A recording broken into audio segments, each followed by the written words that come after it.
हे काही भाड्यानं आणलेली माणसं नाही. हे काही कुणाला तरी पद देतो. आता मी कुठल्याच पक्षात नाही. पद द्यायचे तुम्हाला फोन येतात. आमच्या तालुक्यामध्ये रोज 10-20 कार्यकर्त्यांना, रोज 10-20 माणसं कार्यकर्त्यांना फोन करते. मी अमक्याशी बोललोय, तुमचं नाव त्यांनी सांगितलंय, तुम्ही पद घ्या.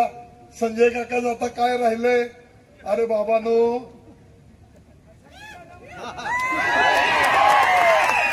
काय राहिलंय ते तुम्ही एक प्रयोग कवठेमंकाळच्या नगरपालिकेत करून बघितला. तुम्हाला या नगरसेवकांनी दिलेली चपराक लक्षात घ्या आणि जरा शांतपणानं वागा. फार खोडीलपणा करायला लागला तर बाबांनो, तुम्हाला रस्त्यावर नीट फिरता येणार नाही. एवढी अंडी पिल्ली आमच्यापाशी आहे. ते काढायला लावू नका. एवढाच इशारा तुम्हाला देतो. कुणाकडून वेडा वाकडा शब्द गेला असेल तर मी दिलगिरी व्यक्त करतो.